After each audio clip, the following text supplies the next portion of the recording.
হেমন্ত বিশ্ব শর্মা সে যদি একদিনে 600 খারিজি মাদ্রাসা বন্ধ করে দিতে পারে, পশ্চিমবঙ্গে এটা কেন হচ্ছে না? মমতা বন্দ্যোপাধ্যায় কেন এটা করতে পারছে না? 3 রকমের মাদ্রাসা আছে। এক হচ্ছে সরকার যেটা অনুমোদন করেছে এবং অনুদান দেয়। দ্বিতীয় হচ্ছে সরকার অনুমোদিত কিন্তু অনুদান দেয় না।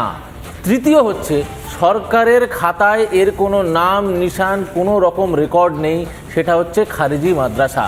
এর একটু হিসাব দিয়ে দিই।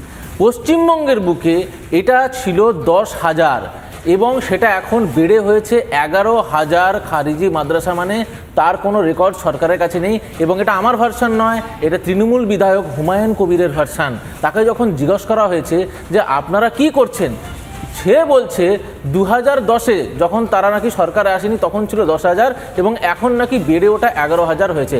আমার প্রশ্ন হচ্ছে হেমন্ত বিশ্ব শর্মা সে যদি একদিনে 600 খারিজি মাদ্রাসা বন্ধ করে দিতে পারে, পশ্চিমবঙ্গে এটা কেন হচ্ছে না? মমতা বন্দ্যোপাধ্যায় কেন এটা করতে পারছে না? এই প্রশ্নটা তো স্বাভাবিক থাকবে। অন্যদিকে আমরা দেখছি যে জঙ্গি সংগঠনের প্রধান সে বলছে মমতা বন্দ্যোপাধ্যায় আমরা আপনাকে আহ্বান জানাচ্ছি, মোদির থেকে আপনারা স্বাধীন করুন বাংলাকে। এই যদি আমরা ভার্সান শুনি একটা জঙ্গি সংগঠনের প্রধান, অন্যদিকে খারিজি মাদ্রাসা বন্ধ করার থেকে অন্যদিকে তারা মদত দিচ্ছে। ইভেন কি আমি আপনাকে লিখিত দিতে পারি যে বিভিন্ন রকম খারিজি মাদ্রাসার পিছনে তৃণমূল নেতাদের হাত আছে। আপনারা জানেন এই ঘটনা ঘটছে, তাহলে কেন কোন পদক্ষেপ কেন্দ্রীয় সরকার নিচ্ছে? এই বিষয়গুলো প্রাথমিকভাবে স্টেট গভর্নমেন্টের পুলিশ, স্টেট অ্যাডমিনিস্ট্রেশনকে নিতে হয়। এবার আপনারা বলবেন যে বর্ডার, একটু আগে দেবাশিস দা বর্ডারের কথা বলছিল, বর্ডার ফেন্সিং নিয়ে কতবার আমরা জমি চেয়েছি কেন্দ্র সরকার থেকে জানেন, কিন্তু রাজ্য সরকার কোনোভাবে সেই বর্ডার ফেন্সিংয়ের জন্য জমি দেবে না। কিন্তু তাদের ওখানে ফাইট করতে হবে, কত কিলোমিটার অবধি বিএসএফ থাকবে, কত কিলোমিটার অবধি পুলিশ থাকবে, আর আপনি জমিটা দিন, আমরা ফেন্সিংটা করিয়ে দিই না, উনি জমি দেবেন না। কিন্তু এই তর্ক চলতে থাকবে। আব্বাস আলী ও কি করতো জানেন, ও এইখানে পশ্চিমবঙ্গে ঘর ভাড়া নিয়েছে। ঘর ভাড়া নিয়ে ওর ঘরের ইলেকট্রিক লাইন থেকে নিয়ে গিয়ে কানেকশন দিয়েছে মাদ্রাসায়।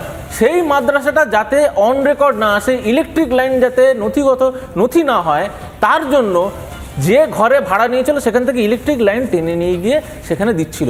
এই মাদ্রাসাতে কাজটাই হচ্ছে ব্রেন ওয়াশিং। এইখানে ব্রেন ওয়াশ করে কর্পোরেট স্টাইলে টার্গেট দেওয়া হচ্ছে যে তোমাকে এই দিনের মধ্যে এই কাজটা সম্পন্ন করতে হবে। অন্যদিকে মহিলারা, যারা গরিব মহিলা, যাদের হাতে পয়সা নেই, তাদেরকে এখানে নিয়ে আসা হচ্ছে কি স্লিপার সেল, একদম স্লিপার সেল।